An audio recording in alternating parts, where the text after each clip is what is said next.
Hey guys, it's your girl Booney, and you're listening to a bonus episode of the Booney Breakdown podcast, your source for all things responsible and ratchet. All right, guys, welcome. This is something that I've never done before, and I'm doing it because I received a really dope email from a listener. And this is a re-release of an episode that appeared in season 4.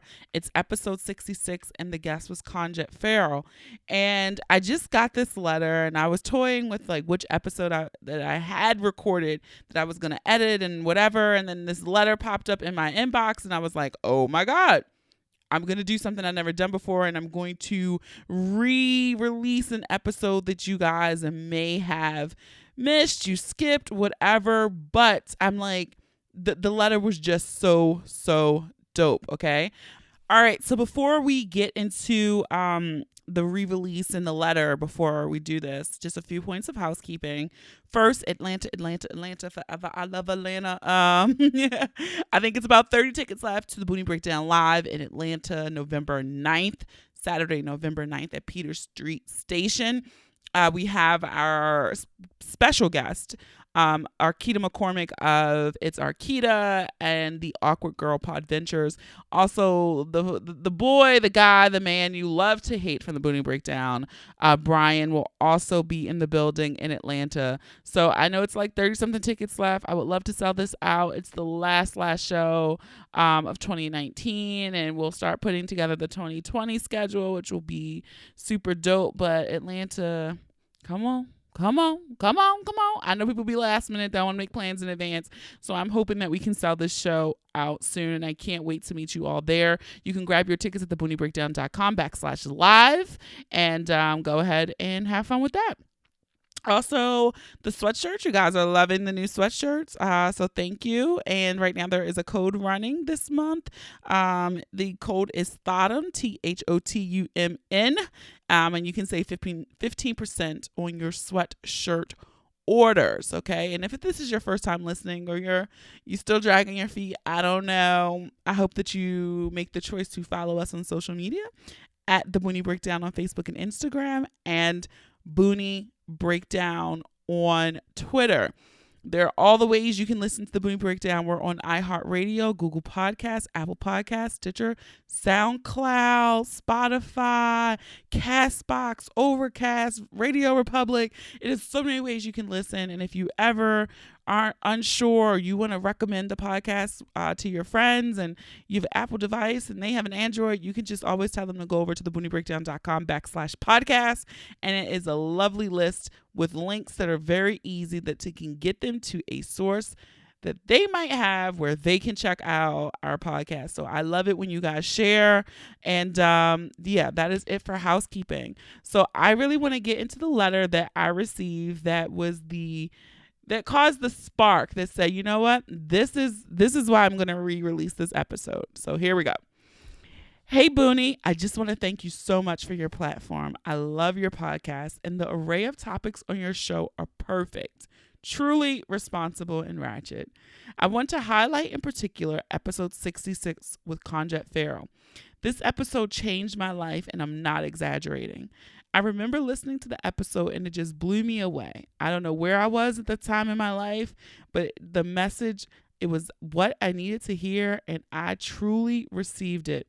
I knew after listening that I was immediately going to change how I was putting myself out there. And because of that episode, I did everything differently from that point forward. I became super intentional about my space and how I was interacting with men. I swear to God, Booney, that episode changed the game for me. Like literally, I just got engaged last week to the love of my life.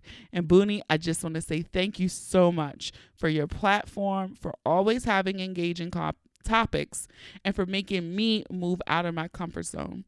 Thank you. With deep gratitude, Jessica G, soon to be Jessica L. Like, how amazing is that letter? Oh my God. When I saw it, I was like, oh my God, scrap the plans.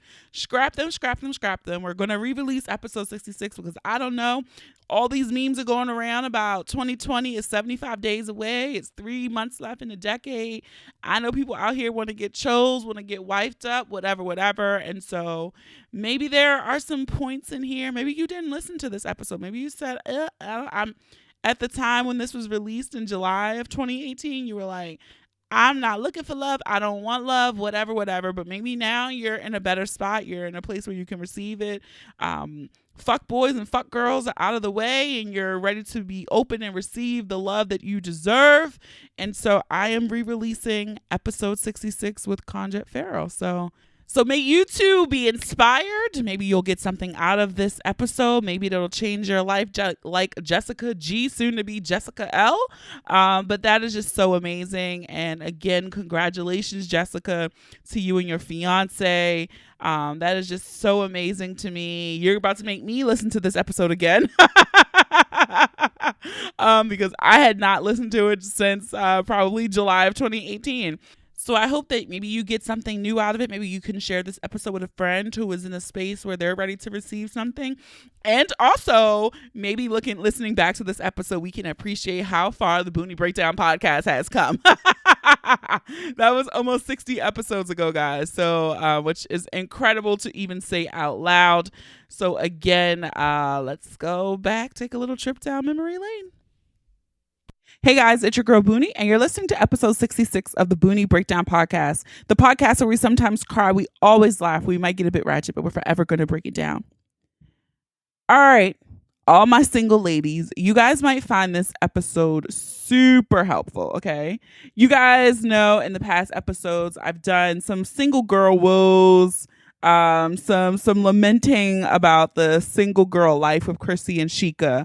So this episode, I said, let me bring in an expert who can give some tips, and it's just not just complaining, but kind of help us drill down into why we have single girl woes, okay? And so today's guest is Kongit Farrell, and Kongit is a licensed marriage and family therapist, and she's a published author of the book She's Worth the Chase. And she's appeared, guys, she has the receipts. She's been on Lifetime's morning show, The Balancing Act. She's been featured in the Huffington Post, by the Associated Press, and Ebony Magazine, the Los Angeles Times. We can go on and on and on. But we had a really dope conversation about what's stopping people from finding, not really finding, but getting the love that they truly deserve. And she gave out some great tips. She kind of digs in there a little bit for the single ladies who are actively dating. So stay tuned for that dope conversation. All right. So we're going to get into this week's Boonie Pick of the Week. And it's really basic. But I just really love how entertaining the Explore page on Instagram is. It's also energy and time killer, because I feel like once I jump down one rabbit hole, I just keep going and going and going. Also, it just gives me some great accounts that I don't follow, some amazing laughs. And so my friends know, like, if you're in a group chat with me on GroupMe or an iMessage, I'm totally sending out Instagram links for shit that I find funny, and it's all from the Explore page. Like, I don't follow half the things I send out, but the Explore page is so amazing. And because Instagram keeps coming for everybody's whatever, since they're trying to be all the social media sites in one, I really do appreciate the collections feature. I think it's like an underutilized feature where they stole from Pinterest, where you can see something, you can just save it to a board privately on your profile and nobody can see it. That is really one of my favorite features. So if you follow me on Instagram at the Boonie Breakdown, every Friday is Friday for Rihanna, and I always share a Rihanna clip. And somebody asked me, Boonie, how do you have that much Rihanna footage for every single Friday. And it's because of the explore page. Like once I look down one Rihanna fan page, I just jumped down into that rabbit hole. And the same thing with Beyonce, the same thing with food, nail art. They just keep going. And 20 minutes later, your legs are numb on sitting on the toilet because you've been scrolling on Instagram, the explore page. So that is how I have the bountiful collection of Rihanna things for Friday posts, because I have it saved to my Friday board. So that is my pick of the week. I know I am not alone there, but I wanted to answer that question because I actually get it quite often, almost every Friday when I share that post. All right, so let's get into this housekeeping. The feedback from episode 65, Storytime with Booney, was great. A lot of you chastised me. I'm not going to give away a spoiler, but if you listen to the episode, you'll know why people chastise me. One person even gave me like a really cute message, and they said that they love Storytime with Booney all the time, and they love that I have the ability to laugh at myself. And guys, I was utterly mortified, like I said, but hey, shit happens. Like, what can you do about it, right? I just hope that I'm not a meme out there somewhere, because that is literally one of my worst fears. All right. Remember, you guys can write a review of the podcast on Apple Podcasts, Facebook, Google Podcasts, wherever. Just remember, if you're doing it on any Apple device, an Apple Podcast app, you need to make sure you have your nickname set up. So you need to go into your iTunes settings and make sure you have a nickname set up. If you keep trying to say, I keep trying to hit send on a review and it doesn't go through, it is because you probably do not have a nickname set up. So once you do that, it's very easy to submit a review on Apple Podcasts. Be sure to follow us on Instagram and Facebook at The Booney Breakdown. You can follow us on Twitter, Booney Breakdown. And when sharing the episode, be sure to use the hashtag The Booney Breakdown or the hashtag PODIN, PODIN. All right, that's it. So let's get ready to break it down.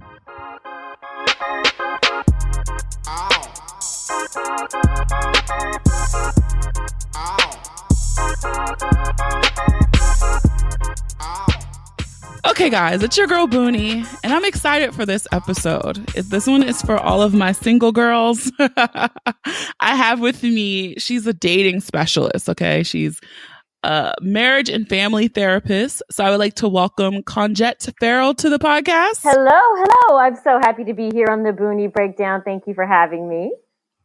I'm excited to have you. I'm also jealous that you're in LA, right? What's the weather like where you are? Actually, today was a very nice day. The weather has been a little schizophrenic. So we've literally had a 75-degree day, snow, sleet, spring, rain, all in like 1 week. Oh, God. Okay. We've had a good 3-day run, but I think tomorrow is going to be pretty gross. So you take what you can get. Okay. Well, then I'll just be quiet about the 78-degree weather that we're having right here in sunny California. It's always 72 and sunny there. No, come visit. That's the thing. Just come visit. I love it over there. I always said if I ever moved from like the Northeast, I would have to move to like Southern California. It doesn't make sense to go anywhere else, but I digress. So I was reading up about your background. So before we get into the juicy stuff, I wanted to ask you, how did you transition from like a marketing comms background to becoming a marriage therapist? Oh, that's a great question. So actually at USC in the communication department, there is an emphasis in communication called human interaction, where you start to study like, how does communication impact person-to-person relationships, interpersonal relationships, persuasion, anything that has to do with one-on-one communication. And I got so interested in that I was like, oh, this is fascinating. A lot of times when we have relationship conflicts, it's often because the message that one person sends is not the message that the other person receives. Right. Mm-hmm. So then I started thinking about relationships, and then that was like a natural segue into marriage and family therapy. I like it. You're right, because we always interpret things through our lens of perception. Right. So you're thinking you're saying one thing to somebody and they're receiving it totally different. They're receiving it based on, like you said, their lens, their background, their experiences in life, their interpretation. So a certain degree of mindfulness is needed to really be an effective communicator, and good listening skills, and the courage to ask questions and ask for clarification. So that's how I got on that track. And then marriage and family therapy goes even deeper into relationship dynamics, looking not just at communication, but at like childhood influences, social influences, brain functioning, to really give a pretty comprehensive perspective on like relationships and why they work and why they don't and how you can make them work. So that's the perfect setup. So let's get into how we make these work. Yeah. So most people know that I am single. I said this year that I was going to be way more intentional with dating. Right. And I think I've been doing okay with that. Like I've done a lot better than I have done in the past. And so I just was curious, like if you could say, for the single women out there, what are 3 things that stop women from getting the love that they deserve? Okay. So you just touched on one thing, which is being intentional. Okay. This is everything. It's kind of like the umbrella. So I'll give you the umbrella and I'll give you the 3 things underneath the umbrella. I would say the umbrella would be a mixture of learning how to be very intentional, very specific about your dating and relationship goals is 1. And 2 is, and it goes hand in hand with that, is eliminating this practice of haphazard dating. Ooh. Right? Okay, so what's haphazard dating? Haphazard dating is this attitude of, oh, well, I'll just meet someone and, oh, it's just going to grow. And, oh, it's going to be this and that. And there's like absolutely no thought, consideration, intention, planning that goes into the process. Haphazard dating does not work 99.99% of the time. It's not going to work. It doesn't work. It doesn't work. And it's funny you say that because I'm laughing because it's like with so many other areas in life, I'll be like, for the podcast, for example, like, okay, by this date, I want to reach 50,000 downloads, Mm-hmm. Yes. But I was totally out here haphazardly dating. Okay. Like it'll happen. I don't care. And that makes me, this is the thing, it's just like, it really gets under my skin. We go to school, right? We put all this intention behind a career because the career is going to have a major impact on our life. But when it comes to picking a partner, someone who can make your life heaven or hell on earth, we take it like it's a glass of Kool-Aid. Well, I'll just put some water in it. It's like, no. This is one of the most important choices that you make in your life. And as a therapist, I see the back end. I see the people who don't take the time to be intentional. God forbid they pick a man who is a domestic abuser or a violent man, right? The women who were attorneys and doctors coming in with black eyes and bloody eyes and losing their practice because their man took their money. It's like, please. Jesus. That's what I'm saying. Yeah. I see the back end. I see the ugly. And, when I come to talk to women about the dating stuff, I'm almost like on hands and knees saying, please become intentional about your dating practice, because this is something that, again, can make your life amazing if you do it the right way, or it could kill you if you don't.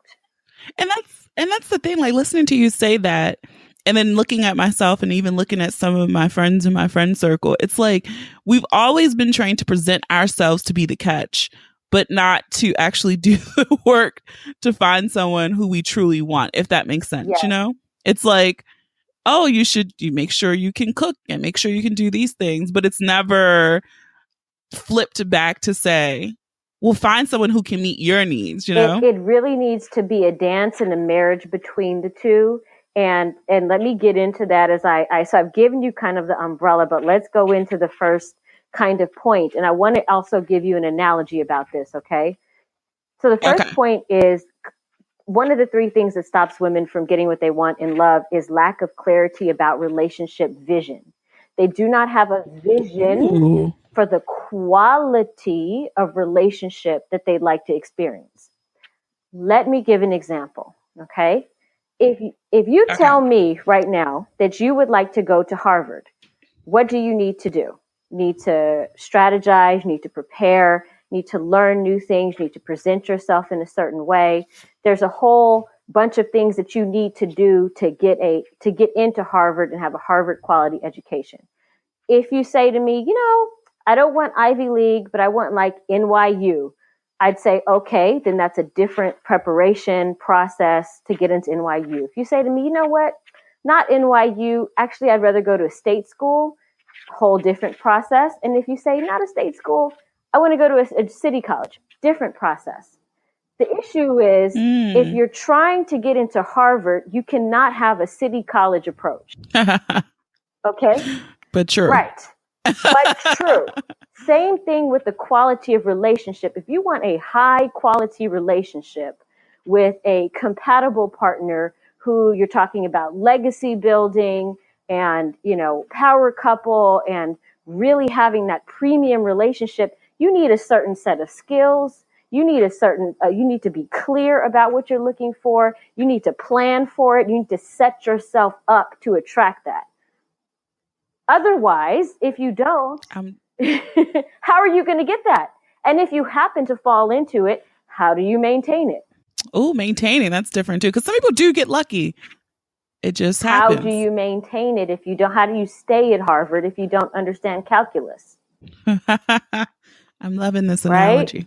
So that's the big problem for most women. Either they don't have a vision or their vision is misaligned. They say, no, I want the Harvard relationship. And I say, okay, well, let's pull out the math book. Let's get prepped. And they'll be like, nah, I just want to kick it.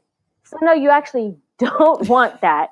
You want the junior, you wish you could get the Harvard thing, but what you really, really are willing to work for is the city college. So why don't you go ahead. Yeah. Because but I'm saying like somebody might combat to say like you're doing so much, like wouldn't you just want an organic relationship to form with a partner? No. No. How do you organically fall into a great career? Yeah, I don't know. You don't. You do not. It does not happen that way on earth. You have to become intentional, make plans, build skill sets. Now, I'll say this. Some people have an advantage in that they've grown up in a healthy, harmonious household with loving parents. And so a lot of the relationship skills they've learned by osmosis. So for them, it can feel very natural to transition into a healthy relationship. They understand what to look for. They get it. But if you come from a broken home, how do you have the skills? All you know is the dynamics of a broken home. Yeah, and that's a struggle to break down that wall. Like speaking for myself, it's I grew up in a household where there was domestic violence. It was a broken home. My mom did remarry, but it wasn't like I don't have too many pictures of what a healthy working relationship looks like. And so for me, it's been like trying to retune what I grew up with, what I saw as my normal, and saying, no, that's not normal. That's absolutely right. I also came from a broken home and had a string of really unfortunate relationships. And I'm like, why isn't this working? I think I'm fairly attractive. I know I'm a nice person. I'm a good person. Why isn't this working? But I really didn't have literacy around understanding men in a dating context, understanding healthy relationships, because I did not see it. Same. And so for me, it's so much easier for me to like cut things off immediately as I see like one bad thing. It's like, you know what? I'm done with this. So it's easy for me like to avoid the bad. I've also set up blocks to avoid the good. And so I had to like work in therapy to realize like it's a way that you can check someone or set expectations of the behavior you expect or how you expect to be treated without immediately just cutting someone off. Yeah, and you can also do that without words. Like it's not always necessary to communicate via words about how you want to be treated and how you deserve to be treated. Because the black and white of it is, if somebody's not treating you how you should be treated, you always have the option of saying, you know, people are generally not going to change. And if you tell someone once, hey, look, it's not cool that you're doing this, and they do it again, then Yep. why stay? Right? Why stay and try to plead and beg? That's another thing that we tend to do when we don't have the relationship skills. Oh, but the man is going to change. And if I just talk to him and if I just tell him one more time, he's not, girl. Yeah, he's not. He's not. You need to accept it. You need to accept it and communicate with your behavior by exiting a situation that doesn't work, But again, these are skills that people who have these skills and know these things, they do naturally. But if you don't, then it's like you almost get sucked in this vortex of like putting your energy into things that don't work and hoping that they'll work and praying that they'll work, but they don't work. Right? I mean, it's true though. They don't always work. The people who give second chances and third chances and fourth chances. It's like, yeah, that's your message. Yeah, it doesn't work. Right. So back to the list here. The first thing is, of course, lack of clarity about the relationship vision. Right. So women don't have clarity, so they just are all over the place trying to get into Harvard, but setting things up like they're going to a city college doesn't work. Second thing is along the same lines, they don't have clarity about the mate vision, or they have clarity about it, but then they're delusional. For example, I want Barack Obama. That is the man I want. And I look and say, are you anywhere near Michelle? Are you anywhere near Michelle? Okay. It's a little self-reflection. If you're look, if you're paying me the amount that you pay me, and I'm not cheap, if you're paying me to help you get your goals, I have to say the things that are going to help you get your goals. You cannot want a Barack if you are not a Michelle. Facts. Don't waste your time. Facts. Right? Yes. And it's okay. It's okay. It's fine. But, we need to make the adjustment to say, you know what? I'm not a Michelle. And there's two things I can do about it. One is I can start to become a Michelle. What can I do? Or, you know what? I'm not a Michelle. That's just not who I am. And it's totally fine. Then maybe I need to adjust a little bit, the kind of man I'm looking for. And that's also okay. Not everybody is a Barack and a Michelle. And there's nothing wrong with it. Yes. But the problem is the women and the expectations there, the delusional expectations. Ooh. Right? So many people have fallen into that trap. Yeah. Also, have you noticed? Doesn't work. We keep coming back to that. It does not work. Doesn't work. That's another thing that stops women from getting the love that they deserve. Right? And then the last thing is very closely related to what I just said. It's like, okay, I really, really do want a Barack. Okay. I'm setting my intention there. And then what's the next thing? If you're going to be successful, the next thing needs to be, what exactly do I need to do to become the kind of woman that a Barack would be intrigued by? And then the next thing to do is start to develop those skills, right? That's how you get there. But what often happens is that women say they want a Barack, but they're not willing to do what it takes to get the quality of relationship or the quality of partner that they say that they want. I want Harvard and Barack, but I'm going to do city college level work and going to stay the same. Maybe they can get like I was going to say like some type of scholarship to get. Yeah. Okay. But you know what? If I'd be happy then, I'd be like, oh, okay. So you're actually starting to put things forward, and that increases the odds that you will get this other level of stuff. But it's like, for many people, it's an integrity thing, and they'll say, well, I want this, but then they won't do anything to get it. And there's not much I can do to help with that. Aside Gotcha. saying, aside saying, let's not ever talk about Harvard again because you're not going, and it's fine. Realism. Yeah, realism. And let's be at the city college and let's embrace what that's about. It's about community. It's about this. Let's be happy where we are. But it's like, if you can't, like you said, have realism in this, you're not going to get what you want. I like that. And I had wrote down a few things that you said. And so I guess my follow up to you on this so far is like, what are some things or what are ways that people can attract a healthy quality partner from the start? Like, as you're dating, what are things that people can do as they're getting to know someone that can build that foundation? Great question. So, similarly to what I was just talking about with the three things that stop women, the first thing is defining the quality of relationship that you want. For example, if you are looking for a healthy, long-term, quality relationship with a man, a healthy man that is going to turn into marriage, well, then that needs to be a different approach than if you are looking for a one-night stand. Mm-hmm. Women will take the one-night stand approach, thinking that it will get them the lasting love approach. And yet again, what happens? Does not work.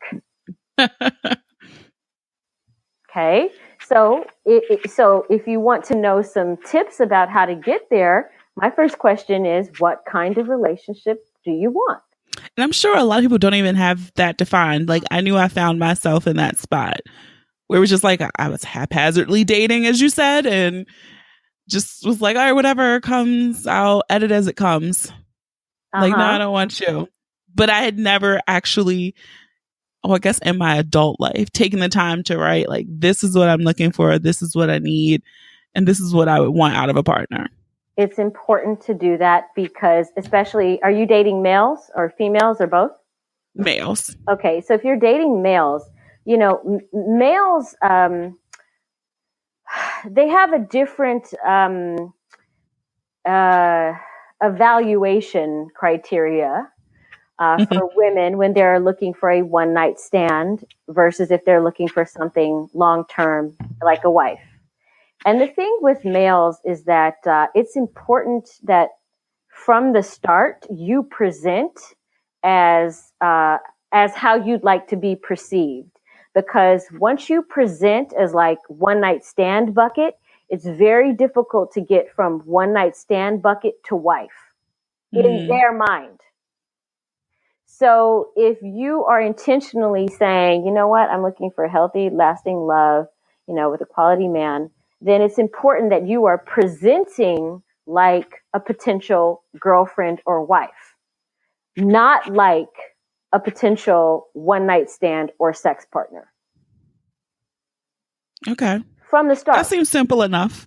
but it's important, right? Like if you meet a man at a club and the whole vibe, and you're wearing a short skirt and everyone is gyrating on each other, you are basically talking to the man's penis. You're not talking to his heart. You're not talking to his brain. You're having a very animalistic initial kind of thing with this man. And that's where the relationship starts. It starts like this sexual thing, and it's going to be difficult to get him out of seeing you in this primitive animalistic way.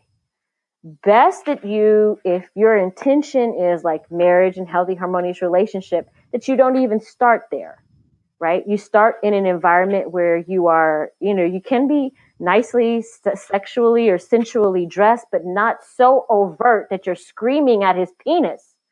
It's like, if you're screaming at the penis, you're just going to be about sex. So again, it's like mindful about your presentation, mindful about the environments that you're in when you're meeting men, and being mindful about really setting yourself up for a potential relationship from the start.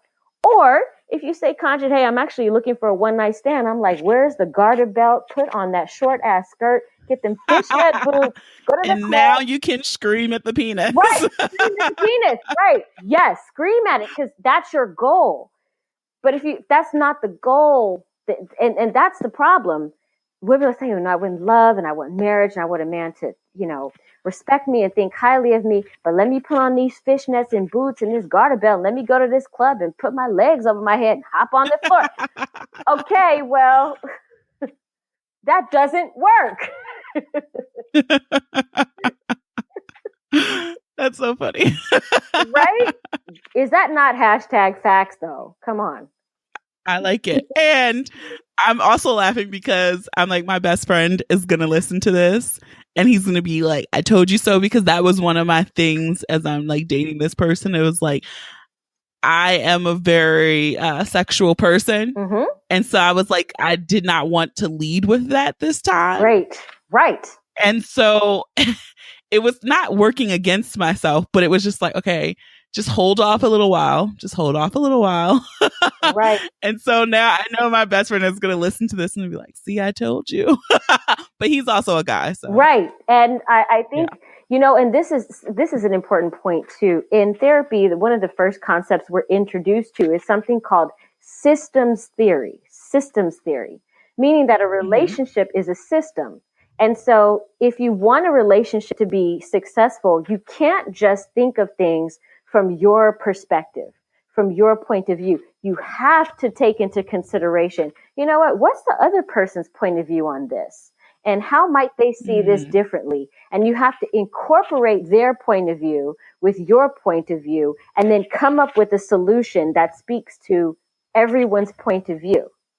What a lot of women do is say, well, I want to wear my fishnets and my garters and my skirt, and I want this and I want that.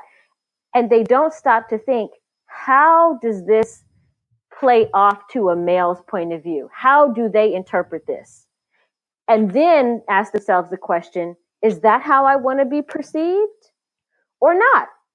Yeah. But you got to incorporate that other point of view if you want to be in relationship with men. If you don't want to be in relationship with the men, who gives a fuck? Do what you want to do.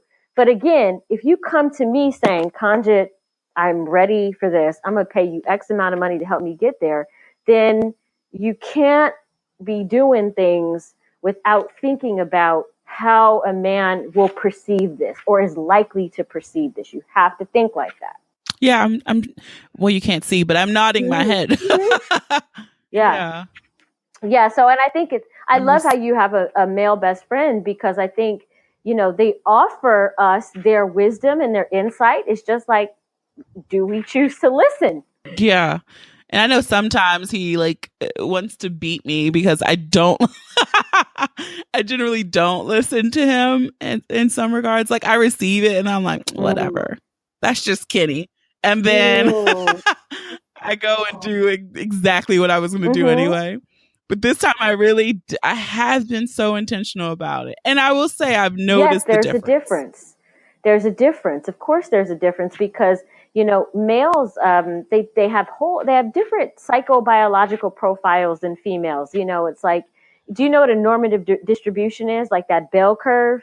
Yes. Okay. So the highest high testosterone male in the world is significantly different from the lowest low testosterone female in the world. And so there's a lot of difference between the sexes because of this hormone called testosterone, right? There's like impulsiveness and aggression. 90% of men in prison are high T men, and it's like, so there are things to be aware of just about men, just the natural creatures that they are, to be aware of and to be cognizant. They think about things differently. They see the world differently. Just like I was talking to you about communication, how two people can look at something and see something totally different, is very true with women and men. Here's an example. A realtor friend of mine was showing a house in the Hollywood Hills. And there was a couple there, and the guy was like a really kind of successful, kind of aggressive, high T man. And the girl was like a pretty kind of feminine woman. And the realtor said, well, what do you think about this house? And the man said, oh, I'm king of the jungle. Everybody's going to look at me and see, I'm the one that's sitting on this hill. I'm the king of the jungle. You know what the woman said? Oh, it has such nice views. And what a good breeze, right? Two people in the same spot in two different worlds. The Hollywood Hills are nice, though. So I would have been like, the views. They're so nice, right? They are nice, by the way. But interesting, like the male mindset is he's in this, he's comparing, he's king of the hill. He's playing this, hierarchical game. Women aren't even in that world. We're like, it's breezy and the sun is out. So, but you have it's like, but if you're going to want a man who's living in this like hierarchical mindset, you have to understand that mindset. You do. Right? You do. I also am curious your thoughts on how is there like one, and I always hate these gimmicky things because I feel like it's like the Steve Harvey type advice. But is there any truth to like there being qualities that men adore in women that women are just oblivious to? Yes. And let's take it outside. Let's take it away from pop culture. And let's take it into the space of evolutionary biology. Okay. So around the world, anthropologists have discovered that there is one particular body type that men across cultures naturally prefer. It's the hourglass, right? What's interesting? What is it about this hourglass? And what's so interesting? So come to find out that hourglass is actually a symbol of high female fertility, right? Strong, healthy proportions of estrogen to create that figure. Also with that figure, when the waist is tiny, what do we know? We know the woman is not pregnant, and hence she is very sexually available to men. So on a primitive level, the guys see that shape and are like, it's not because they're dogs. It's not because they're pigs. It's because biologically, that's a symbol to them that this female is very fertile.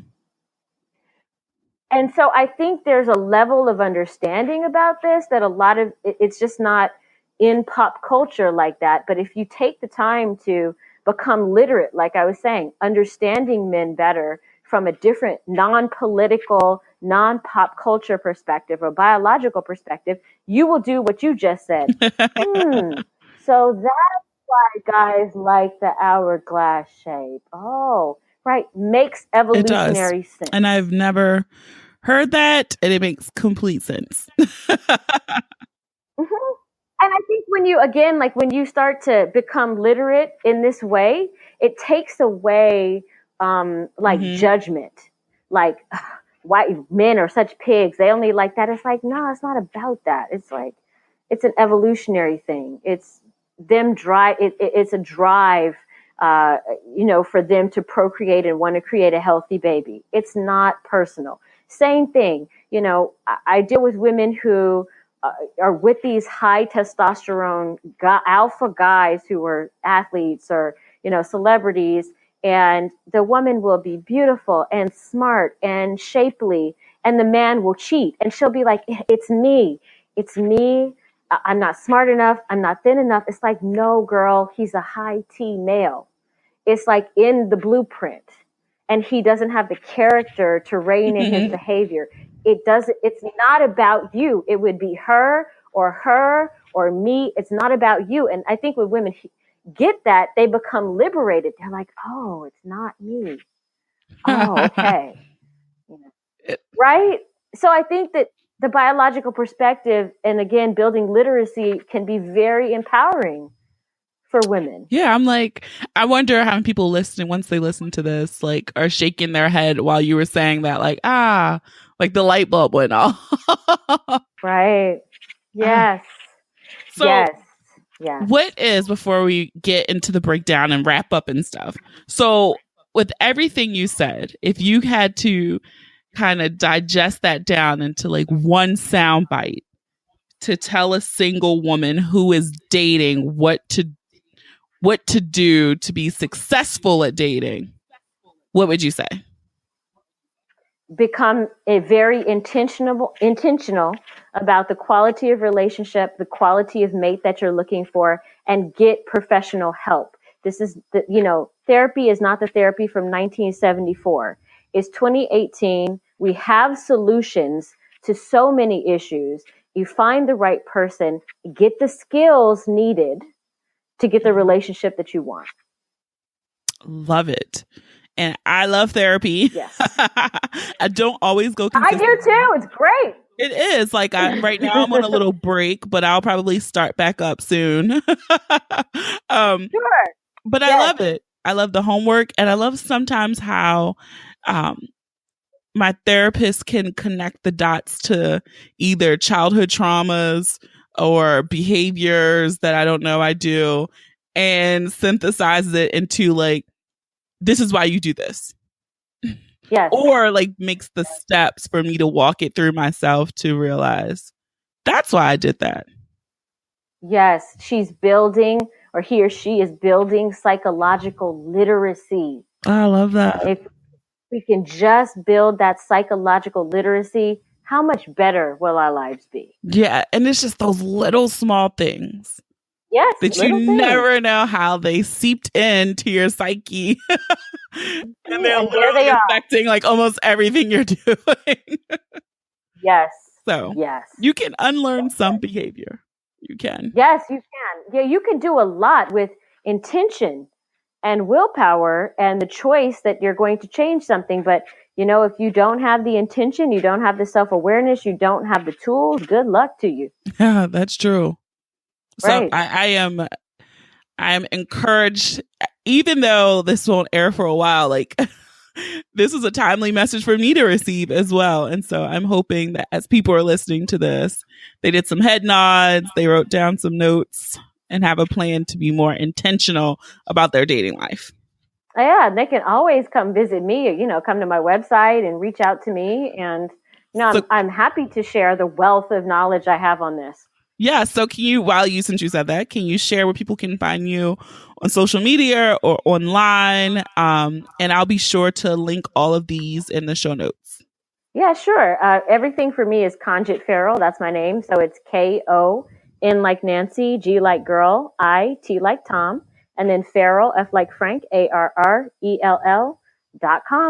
And you can talk to me, reach out if you're in the LA area or the state of California. I have a practice in downtown Los Angeles. And I do coaching around the world. So just let me hear from you. I'm so happy to help. And there are solutions, ladies. Please, you don't have to be struggling. There's solutions. Okay.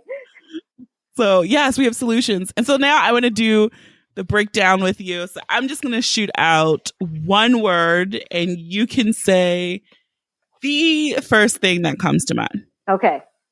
Okay. So the first one is marriage. Wonderful. Dating. Can be good. Love. Worth it. Oh. Couples therapy. Helpful. Happiness.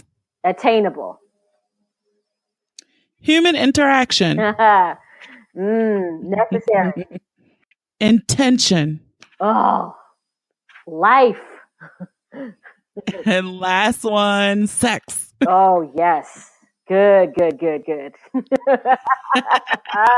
Fun. So good. I didn't even ask you this question. I'm going to ask you now before we wrap up. Are you married? Oh, yes, girl. I'm married. I've been married for 7 years. I've been with my husband for 10 years. I'm pregnant as can be right now. Oh, congratulations. Yeah. And, I always say to clients, I'm not just a client. I'm the player president. I've walked this path. I know about it. I've walked it, yeah, it works. And I'm glad I asked this at the end of the interview because I know some skeptical person is probably going to listen to this whole thing and be like, she probably not even married. Yes, I am. So, she's married. There you go. So all your skepticism can just go away now. And you can be That's it. Be intentional.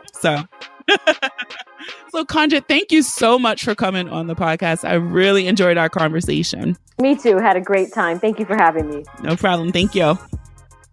Thank you to Kongit for coming on the podcast and dropping some gems for us single ladies. Okay, you probably noticed that I recorded this episode a while ago because we mentioned the snow. And Kongit also mentioned that she was pregnant at the time that we recorded, but I just want to send her a huge congratulations on the birth of her precious baby boy. He is so adorable.